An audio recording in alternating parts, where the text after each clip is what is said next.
వి gold trusted gold buyers మీరు తాకట్టు పెట్టిన బంగారాన్ని విడిపించి ఈ రోజు ఉన్న మార్కెట్ ధరకు కొనబడను.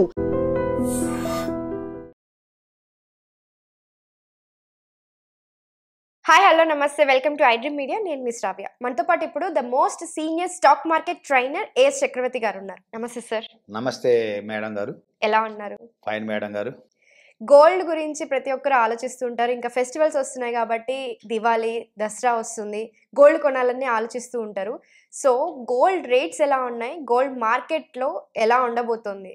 మరొకసారి మీకు ధన్యవాదాలు చెప్పుకుంటున్నాను. అంతేకాకుండా ఈ అవకాశం కల్పించినందుకు మీ ఐడ్రీమ్ ఛానల్ కూడా మరొకసారి ధన్యవాదాలు చెప్పుకుంటూ మనం కార్యక్రమం స్టార్ట్ చేద్దాం. శ్రావ్య మేడం గారు, మీకు గోల్డ్ అనేటువంటిది మనం ఇంటర్నేషనల్ మార్కెట్లో ట్రాయ్ ఔన్స్లో కొలుస్తారు. ట్రాయ్ ఔన్స్ అంటే 31.10 గ్రామ్. ఓకే. నిన్న శుక్రవారం ఇంటర్నేషనల్ మార్కెట్లో గోల్డ్ అనేటువంటిది ఒక ట్రాయ్ ఔన్స్ ధర $3,686 దగ్గర క్లోజ్ అయింది. $3,686 దగ్గర క్లోజ్ అయింది గోల్డ్. సో మనం ఇంతకుముందు చెప్పుకున్నాం, గోల్డ్ కన్సాలిడేట్ కానీ పెరగదు కొద్ది వారాల పాటు అని. అలానే కన్సాలిడేట్ పెరుగుతుంది. సో ఇప్పుడు గోల్డ్ అనేటువంటిది రెసిస్టెన్స్ 1, రెసిస్టెన్స్ 2 మాట్లాడదాం. అసలు రెసిస్టెన్స్ 1, రెసిస్టెన్స్ 2 మాట్లాడటానికి అసలు గోల్డ్ ఎందుకు పెరుగుతోంది అనేది మనం డిస్కస్ చేద్దాం. ఓకే. కొన్ని కారణాలతోటి గోల్డ్ పెరుగుతుంది, ఆ కారణాలు డిస్కస్ చేద్దాం. ఒకటి మేడం గారు, geographical tensions, political tensions and war tensions. మీకు ఈ ఉక్రెయిన్ ఒకటి, ఈ రష్యా వార్ ఒకటి నెంబర్ 1. దీంతో ప్రపంచవ్యాప్తంగా స్టాక్ మార్కెట్లకు కొంత అది దాంతో ఎంతో దాని ఎఫెక్ట్ ఉంది మార్కెట్ల మీద, ఎకానమీ మీద, వరల్డ్ ఎకానమీ మీద ఉంది. ఉక్రెయిన్ వారు, రష్యా వారు ఈ వరల్డ్ ఎకానమీ మీద ఉంది, దాని ఎఫెక్ట్ ఉంది. 2, ఇజ్రాయెల్, పాలస్తీనా, ఈ geographical and war political tensions, ఇవి ఒకటి మెయిన్ రీజన్. సో ఇది కాక అంటే స్టాక్ మార్కెట్లో పెట్టుబడి పెట్టేవాళ్ళు ఏంటంటే, మీకు ప్రపంచవ్యాప్తమైన ప్రశాంతమైన పరిస్థితులు, దేశవ్యాప్తంగా ప్రశాంతమైన పరిస్థితులు, గవర్నమెంట్లు స్మూత్గా రన్ అవుతుంటే, ఎకానమీ స్మూత్గా రన్ అవుతుంటే స్టాక్ మార్కెట్ వైపు చూస్తారు ఎక్కువ. అలా కాకుండా కొంచెం టెన్షన్స్ క్రియేట్ అవుతుంటే వరల్డ్ వైడ్గా యుద్ధాలు, పొలిటికల్ అన్సర్టనిటీస్ ఇవన్నీ ఉంటే జనరల్గా ఏంటంటే పీస్ఫుల్ వాతావరణం లేనప్పుడు వాళ్ళు కొంత గోల్డ్ వైపు చూస్తారు investment. Stock market risky market అనే ఫీలింగ్లు, అదొక కారణం. రెండోది, అది ఇంకొక మెయిన్ కారణం ఏంటంటే అండి, అమెరికాలో ఇన్ఫ్లేషన్ తెగ పెరుగుతుంది. గోల్డ్ ఇన్ఫ్లేషన్ డిస్కౌంట్ చేసుకోవాలిగా, అవును, అది మేజర్ కారణం. అసలు ఇప్పుడు ఇమ్మీడియట్గా గోల్డ్ పెరగటంలో అదొక పెద్ద కారణం. ఇన్ఫ్లేషన్ రైజ్ అవుతుంది. సో అక్కడ ఇన్ఫ్లేషన్ రైజ్ అవుతూ ఉంటాం. ఇంకోటి అతి ముఖ్యమైనది ఏంటంటే, అమెరికాలో వడ్డీ రేట్లు తగ్గుతున్నాయి. ఓకే. జనరల్గా ఎప్పుడైనా ఇన్ఫ్లేషన్ రైజ్ అవుతుంటే వడ్డీ రేట్లు ఆగుతాయి, పెంచరు, తగ్గించరు. ఇన్ఫ్లేషన్ పెరుగుతుంటే వడ్డీ రేట్లు మీకు పెరుగుతుంది అనుకో, ఇన్ఫ్లేషన్ వడ్డీ రేట్లు ఏం చేస్తారు, తగ్గించరు, ఆగుతారు. అలాంటిది ఇప్పుడు వడ్డీ రేట్లు తగ్గిస్తారు అని ఒక ఆలోచన విధానం ఉంది. అంటే గ్రోత్ రేట్స్ పడిపోతున్నాయి అమెరికాలో. అందువల్ల ఈ ఇన్ఫ్లేషన్ రైజ్ అవటంలో దాన్ని డిస్కౌంట్ చేసుకోవటం ఒకటి, అది రెండో కారణం. మూడోది వచ్చేసరికి అతి ముఖ్యమైన కారణం, డాలర్ వీక్ అవుతుంది. ప్రపంచవ్యాప్తంగా డాలర్ అనేది కొంత వీక్ అవుతుంది. ఈ వీక్ అయ్యే పరిణామ క్రమంలో మన దరిద్రం ఏంటంటే గోల్డ్ రేట్ ఇంక్రీజ్ అవుతుంది. కాదు, అసలు రూపాయి విలువ పడిపోతుంది. ఇప్పుడు ప్రపంచవ్యాప్తంగా డాలర్ విలువ పెరగాలంటే పడుతుందంటే రూపాయి విలువ పెరగాలిగా. అవును. అదేదో అథారిటీ దారేదిలో సినిమాలో చెబుతాడు, మన దరిద్రం ఏంటంటే బ్రహ్మానందం గ్లాడియోలో హీరోయిన్ పాత్ర కూడా వాడే వేస్తాడంటాడు చూసా. అట్లనే ఇక్కడ మనకేం జరుగుతుందంటే, ప్రపంచవ్యాప్తంగా డాలర్ విలువ పడుతుంటే ఇండియాలో రూపాయలు బలపడాలి కదా, ఈ రూపాయలు కూడా పడిపోతుంది. పొయ్యిసెగ పొంతసెగ, ఒక పక్క డాలర్ విలువ పడిపోవటం, 2 రూపాయలు పడిపోవటం, ఈ 2 ప్రభావితం చూపించినాయి. అంటే ఇది మూడో కారణం. ఒకటి జియోగ్రఫికల్ పొలిటికల్ టెన్షన్స్, 2 ఇన్ఫ్లేషన్ పెరగటం అమెరికాలో, 3 వచ్చేసరికి డాలర్ వాల్యూ డిప్రిషియేట్ అవుతుంది, మన రూపాయి వాల్యూ కూడా డిప్రిషియేట్ అవుతుంది. ఇవి 3 కారణాలు మెయిన్. 4వది festival season. ఈ దసరా అని, దీవాలి అని, బోనాంజాలు అని ఈ గోరంతా ఉంటుందిగా మనకు. అక్కడ కొంటున్నారా లేదా పక్కన పెట్టండి, కానీ ముందు ఫెస్టివల్ సీజను డిమాండ్ పెరుగుతోందని చెప్పి గోలగోలగా ఉంటుంది. ప్లస్ మ్యారేజ్ సీజన్స్, అవును. మ్యారేజెస్, ఇవి కారణాలు, ఇవి మేజర్ కారణాలు. ఇది కాక గవర్నమెంట్ పాలసీస్ కూడా, గవర్నమెంట్ పాలసీస్. ఎందుకంటే మన ఇండియన్ గవర్నమెంట్ అనేటువంటిది ఆర్బీఐ, అంటే మనం ఇండియన్ గవర్నమెంట్లో ఆర్బీఐ అన్నాం, సెంట్రల్ బ్యాంక్. మన సెంట్రల్ బ్యాంక్ ఆర్బీఐ అనేటువంటిది గోల్డ్ రిజర్వ్ విపరీతంగా పెంచుకుంటుంది. మీకు యాక్చువల్గా మనం ఏం చేస్తామంటే ఫారిన్ బిజినెస్లో జనరల్గా ఇంటర్నేషనల్ కరెన్సీ ఏదంటే డాలరే కదా. ఇంటర్నేషనల్ కరెన్సీ అంటే still today dollar is the international currency. అందులో మనం ఏం చేస్తామంటే జనరల్గా ప్రతి దేశం కూడా అంతర్జాతీయ వాణిజ్యంలో మనం చెల్లింపుల కోసం డాలర్ని అడుగుతారు ఎవరైనా. అందుకని కొంత డాలర్ని అమెరికన్ ట్రెజరీలో పెట్టుకుంటాం. జనరల్గా మనం ఏం చేస్తామంటే ఈ మధ్య అమెరికన్ ట్రెజరీలో డాలర్ని కొంచెం తగ్గించుకుంటూ కొన్ని $1 బిలియన్ తగ్గిస్తూ ఏం చేస్తాం, గోల్డ్ రిజర్వ్ పెంచుకుంటున్నాం.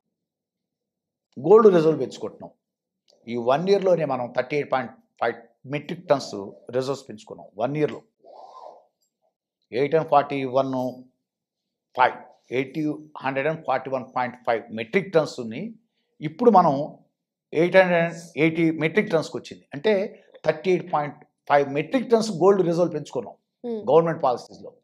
అదొకటి ఇండియాలో గోల్డ్ రేట్ పెరగటం అదొక కారణం ఉంది. మిగతా కంట్రీస్ కూడా వాళ్ళ జీడిపిని ఇంక్రీజ్ చేసుకోవడానికి వాళ్ళు కూడా గోల్డ్ అనేది కొంటూ ఉన్నారు. జీడిపి ఇంక్రీజ్ చేసుకోవడం కోసం కాదు, జీడిపి ఇస్ ఎంటైర్లీ డిఫరెంట్. ఇక్కడ ఏమవుతుందంటే డాలర్ వీక్ అవుతుంది ఒకటి, తర్వాత ఏంటంటే అమెరికా ఆధిపత్యాన్ని కొంత దెబ్బతీయాలి అనే ఒక ఆలోచన దృక్పథం పెరుగుతుంది. మిగతా దేశాలు కూడా కొంత ఆలోచన విధానం పెరుగుతుంది. దాంతో ప్రతి దేశం ఏం చేస్తుందంటే అమెరికన్ ట్రెజరీలో వాళ్ళ యొక్క డాలర్ రూపంలో ఉన్నాయి కదా, ప్రతి కరెన్సీ కొంత డాలర్ కన్వర్ట్ చేసుకున్నారు కదా, దాన్ని కొంచెం ఉపసంహరించుకుంటున్నారు. They are going to convert into gold, liquid. దాని బెస్ట్ ఎగ్జాంపుల్ ఏంటంటే, ఫర్ ఎగ్జాంపుల్ అంటే మీకు కొంచెం పొలిటికల్ టచ్ కూడా ఇస్తే బాగుంటుందేమో అని అనుకుంటున్నాను. ఇది యాక్చువల్గా ప్యూర్లీ ఫైనాన్స్ సంబంధించినటువంటిది, కొంచెం పొలిటికల్ టచ్ కూడా ఇద్దాం. మీకు ఉక్రెయిన్ రష్యా వార్ స్టార్ట్ అయిన తర్వాత రష్యా దగ్గర ఉన్న డాలర్లని అమెరికా నిషేధించింది. మరి ఎంత అది నష్టదాయకం రష్యాకి. అందుకే రష్యా ఏం చేస్తుంది, వాళ్ళ కరెన్సీని డాలర్లో కన్నా కూడా కొంత తేడా గట్టిగా అవుతుందని వాళ్ళు కొంత చైనీస్ కరెన్సీలో కన్వర్ట్ చేస్తున్నారు. అట్లా ప్రతి దేశం కూడా ఏం చేస్తుందంటే కొంత డాలర్లో పెట్టి మరీ అమెరికా ఆధిపత్యం కన్నా కూడా కొంత మన కరెన్సీని కొంత వేరే గోల్డ్లోకి లేకపోతే ఇంకొక కరెన్సీలో కన్వర్ట్ చేసుకుంటే పోలే అని ఒక ఆలోచన విధానం వచ్చింది. దాంట్లో ఒకటి గోల్డ్ కూడా అదొక కారణం, గోల్డ్ పెరగటానికి కారణం. ఇలా భిన్నమైన కారణాలు ఉన్నాయి. ఈ కారణాలతోటి మీకు గోల్డ్ అనేటువంటిది పెరుగుతుంది. పక్కన పెట్టండి. ఇప్పుడు గోల్డ్ వచ్చేసరికి మనం ఏం చెప్పుకున్నాం అంటే, ఇందాక నిన్న శుక్రవారం క్లోజ్ అయింది, ట్రాయ్ ఔన్స్ ధర $3,686 దగ్గర క్లోజ్ అయింది అన్నాం కదా. ఇప్పుడు ఇమీడియట్ రెసిస్టెన్స్ వచ్చేసరికి, రెసిస్టెన్స్ 1 వచ్చేసరికి $3,750. మళ్ళా చెప్తున్నాను, ఒక ట్రాయ్ ఔన్స్ ధర. ఫస్ట్ రెసిస్టెన్స్ వచ్చేసరికి 3,750. అక్కడి నుంచి కనుక బ్రేక్ అవుట్ అవుతాయి, అక్కడ దాటం కొంచెం కష్టమే. ఒకవేళ అక్కడ కొన్ని అరగంటలు కన్సాలిడేట్ అయ్యి అక్కడ బ్రేక్అవుట్ తీస్తే ఇట్ గోస్ టు $3,800. $3,800కి వెళ్తుంది. అంతకంటే చాలా కష్టం, అక్కడ క్రాస్ చేయాలంటే అంత తేలికైన విషయం కాదు. 3,800 దగ్గర ఆగుతుంది. సో అదేవిధంగా గోల్డ్ అనేటువంటిది ఒకవేళ కింద కనుక వస్తే అంత పెద్ద పడదు. ఇప్పుడు గోల్డ్ ఇప్పుడున్న కండిషన్స్లో గోల్డ్ ఎక్స్ట్రీమ్ డౌన్వర్డ్స్ ఎక్స్పెక్ట్ చేయదు. ముందే చెబుతున్నాను, ఇంటర్నేషనల్ మార్కెట్లో కానీ ఇండియన్ మార్కెట్లో కానీ it may come down to maximum ఇప్పుడున్న 3,680 నుంచి వస్తే 3,630 అంతే. $3,630కి వచ్చేస్తుంది అంతే ట్రాయ్ ఔన్స్ ధర. మళ్ళీ వన్స్ అగైన్, ఒకవేళ గోల్డ్ కనుక ఒక ట్రాయ్ ఔన్స్ ధర ఇప్పుడు ఉన్నటువంటి $3,686 నుంచి కిందకు వస్తే 3,630, ఓ $50 అంతే, అంతకంటే పెద్ద పడదు. ఒకవేళ అక్కడ కూడా కొంచెం ఇదైతే అర్థమైందా, అక్కడ స్ట్రాంగ్ అవుతుందండి. అసలు మొట్టమొదటి అసలు రెసిస్టెన్స్ 1 అయితే 33,650 పెట్టుకోండి. ఫస్ట్ రెసిస్టెన్స్ 3,650 పెట్టుకోండి. సెకండ్ రెసిస్టెన్స్ పెట్టుకోండి 3,630. అది స్ట్రాంగ్ సపోర్ట్ అనుకోండి. మళ్ళీ వన్స్ అగైన్ పొరపాటు పడకుండా చెప్తున్నాను, జాగ్రత్తగా వినండి. 3,650 ఈజ్ ది ఫస్ట్ సపోర్ట్ అనుకోండి. సెకండ్ సపోర్ట్ వచ్చేసరికి 3,630. ఇక్కడ ఆగాలి. ఎట్టి పరిస్థితుల్లో గోల్డ్ అవుతుంది. అంతకు మించి బ్రేక్ డౌన్ కొడుతుందని నేనైతే ఊహించట్లా నియర్ టర్మ్లో. మళ్ళీ ఒకసారి బ్రీఫ్గా చెప్తున్నాను, గోల్డ్ అనేటువంటిది నియర్ ఫ్యూచర్లో ఇమ్మీడియట్గా సపోర్టు రెసిస్టెన్స్ చెప్తున్నాను. ఒకటి 3,750, 2 3,800. సపోర్ట్స్ వచ్చేసరికి $3,650 ఒక ట్రావెన్స్ ధర, $3,630. ఏదేమైనా కొన్ని వారాల పాటు గోల్డ్ అనేటువంటిది నా పర్సనల్ ఒపీనియన్లో అయితే, మై పర్సనల్ ఒపీనియన్, పైకైతే 3,670 దగ్గర అవుతుంది, 3,750 దగ్గర అవుతుంది. కిందకైతే $3,630 దగ్గర అవుతుంది ట్రావెన్స్ ధర. ఈ మధ్యలో కొట్టుకుంటుంది. ఇక్కడ స్ట్రాంగ్గా ట్రేడింగ్ పీరియడ్కి వెళ్ళిపోతుంది. మళ్ళీ జోన్ పెరిగింది. ఇప్పుడు మీకు ఇంత ముందు కన్నా కూడా పైకి కొంచెం పై జోన్ పెరిగింది. ఇంతకుముందు ఇలా ఇలా ఇలా ఊగింది, కాస్త ఇప్పుడు కొంచెం పైకి వెళ్ళి పై జోన్ పెరిగింది. అందులో ఇప్పుడు గోల్డ్ అనేటువంటిది మళ్ళీ ఒకసారి రిపీట్ చేస్తున్నాను, 3,750 పైకి ట్యాప్ పెట్టుకోండి. కిందకు వచ్చేసరికి ఫ్లోర్ వచ్చేసరికి 3,630 పెట్టుకోండి ట్రావెన్స్ ధర, $3,630. ఈ మధ్యలోనే ఎక్కువ రోజులు కన్సాలిడేట్ అవుతుంది. అటు బ్రేక్అవుట్ తీయటం అనేటువంటిది అంత తేలికైంది కాదు, ఇటు బ్రేక్ డౌన్ కొట్టడం అంత తేలికైంది కాదు. ఒకవేళ మ్యాక్సిమం ఏరినికి వెళ్తే $4,000 వెళ్తుంది. అంతకు మించి వెళ్ళటానికి ఛాన్సెస్ లేదు ట్రావెన్స్ ధర. ఇది నా ఒపీనియన్. ఇప్పుడు మనం గోల్డ్ ఇన్వెస్ట్ చేసుకోవాలి అనుకునే వాళ్ళు ఉంటారు, వాళ్ళు తీసుకోవచ్చు అంటారా? నేను అనేది ఏంటంటే, ఇప్పుడు ఆల్మోస్ట్ ఆల్ మీకు పీక్లో ఉందండి గోల్డ్ ధర. మీకు $4,000 వెళ్తుంది అనే ఉద్దేశంతో అయితే $4,000 అంటే ఇప్పుడు ఎంత ఉంది, $3,686 ఉంది కదా, $4,000 ట్రావెన్స్ వెళ్ళటానికి అవకాశం ఉంది, అంతవరకు వెళ్ళటానికి అవకాశం ఉంది అనే ఉద్దేశం. అంటే ఎక్స్ట్రీమ్ అప్వర్డ్స్ ఉండవు, ఎక్స్ట్రీమ్ డౌన్వర్డ్స్ ఉండవు గోల్డ్లో ఇప్పుడు. ఎందుకంటే పీక్ వచ్చింది ఆల్రెడీ, చాలా ఎక్కువలోనే ఉంది ధర, ఏం తక్కువేం లేదు.